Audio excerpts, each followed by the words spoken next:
This segment of StraightOutofKC.com is brought to you by... If you're a company out there and you are looking to create a healthy, productive work environment for your employees, please give us a call. Our number is 816-886-9509, or you can check us out at www.square1interiorsllc.com.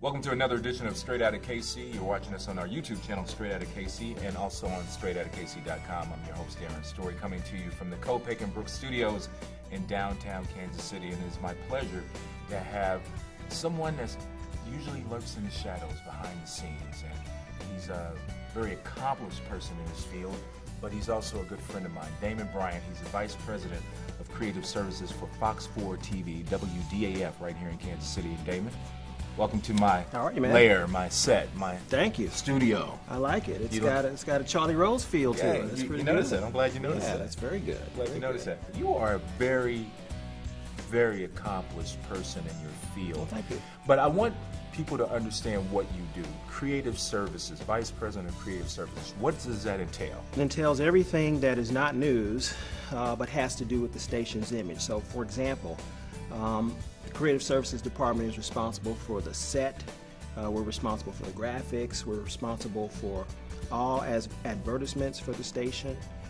We're also responsible for what the station does out in the community. So any touch that a person has with the station that is not really news related or content related falls under the purview of Creative Services. The way you guys look, the way it appears to the viewer,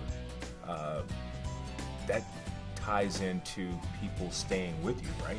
Oh, absolutely. My job is to put the best foot forward of the station and enhance what they're doing. So I spend a lot of time looking at the set, how the angles set up there, you know, how the 2 shots look, how the 3 shots look, all of that stuff I'm involved in.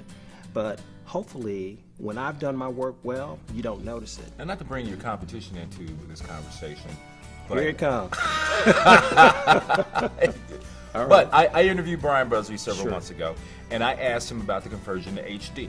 And you guys were last. Yes. Okay. We were dead last. Dead last. Yes. Tell us about your experience with the conversion to HD and how it was for you. Well, I'll tell you, it was one of the biggest things that I've ever done as it relates to being at a television station, because people at home don't understand that in order to broadcast anything in HD, the entire plant has to be HD. So cameras, graphics, the set, everything that is utilized normally just to gather news, all of that had to be swapped over to HD. So we brought in an amazing amount of equipment, brand new equipment, all computer based, that we had to teach our technical people how to use. So it literally was a year-long process. One of the things about HD is either you have it or you don't. And so just getting used to that in terms of... So there's no like half HD or 3/4 there's HD? There's no little snowy picture or anything like that. Either it's rock solid or it's not. As far as the strategy goes in terms of being HD last, Fox 4 has been first in just about every major accomplishment in television except for this one. Our competitors got the jump on us, but one of the things that it allowed us to do was to see what our competitors were doing and to one-up them. And I like to think that with the things that we did with our set and some of the graphics and those sorts of things, that we actually pushed the bar a little bit higher than the rest of the market. Now, I want everyone to know, too, that Damon is a product of Kansas City, Missouri. I think what's so amazing is that you worked in markets like Miami, Chicago, what else? Detroit. Detroit. 3 of the biggest markets in America. Detroit is a wonderful city. I love Detroit. Chicago's great. But none of them are as cool or as dear to me as Kansas City. And so this is where I wanted to be. My family's here. My wife's family is here. And so that's the reason why we came back. No matter what, this place always draws me back. It's a well-kept secret. And you can talk to anybody that I worked with in any of those towns, and they'll tell you, oh yeah, all he talked about was Kansas City and getting some barbecue and those sorts of things. So it wasn't a surprise to anyone when the opportunity came along and I decided to leave Chicago, which is the 3rd largest market in the United States, to come back to Kansas City, which is the 32nd largest market. So I took a huge pay cut, but to me it was worth it because I'm here with my family and I'm having a good time.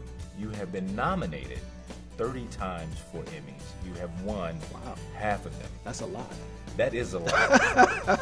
I didn't know that. I didn't know it was that many. Tell me how number 1 felt, and then now tell me how number 15 felt. I will tell you that number 1 was incredible. The Emmys are awarded by your peers. And so that first one was for a campaign that I dreamed up all myself and did myself, and it was very satisfying. Now, whenever I win an Emmy, I expect to win an Emmy.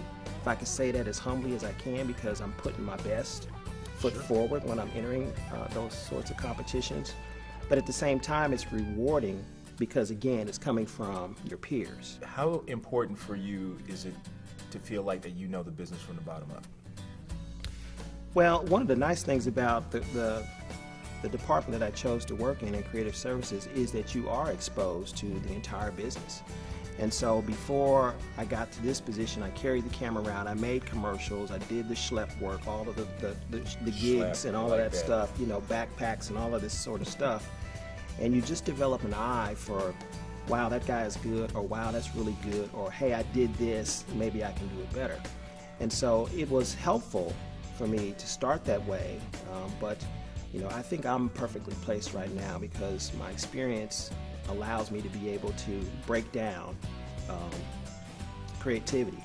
And so I can look at a Nike spot and tell you why it works. I can look at all of these different things, and that just helps me in my job. So I feel very, very confident, as you can probably imagine, and it's still a lot of fun. It's still a challenge.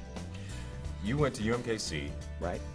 Got your BA there, your bachelor's there, and now you're getting your MBA. That's right. Your EMBA. That's right.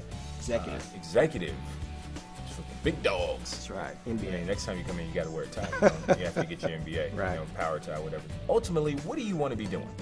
The reason why I'm doing that is because I've been doing my job now for over 20 years, and I've been very successful at it. And the next step is to be the principal, to be the general manager of a television station.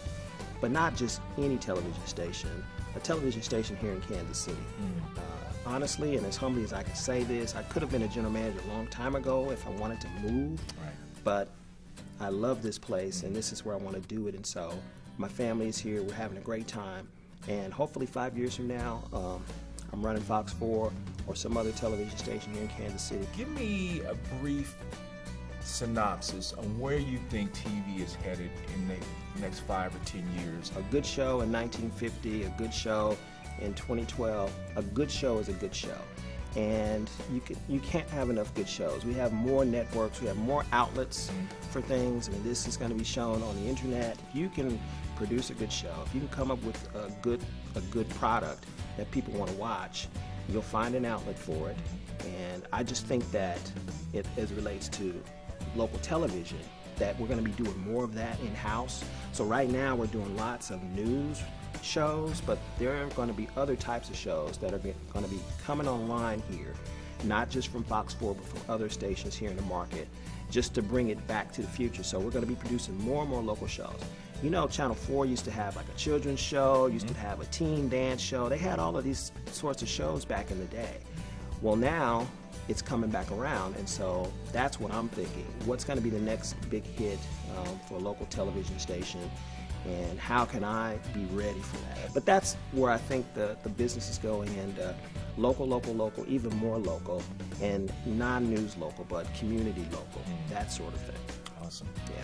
Well, Damon, thank you for stopping by the pad today, and it's my pleasure. Continued success to you. Thank you very much. I mean, you are a homegrown product, and that's one of the reasons why I wanted you on the show. I know you were very modest and like, what are we going to talk about and everything, and I'm like, I just want to go back to my shadows, okay? Right, I know. I'm gonna let you go. I'm gonna let you go back into the shadows. But I think that Kansas City should know that you did all this stuff and decided to come home, and you don't hear about those stories enough, and that's why I felt like you'd be a compelling guest on the show. So wonderful. Thank you, my brother, for being here. It's been a pleasure. It's been a pleasure. Fast 8 minutes. I don't know if it was quite 8 minutes or not, but you know, when things get good, you don't stop. You know this business. You just keep going. You keep going. That's what you do. Very good. All right. So thank you, Damon, and thank you for being with us for this segment of StraightOutofKC.com, and also you can watch us on our YouTube channel, Straight Out of KC. We'll see you next time from the Kopek and Brooks Studios right here in downtown Kansas City. See you.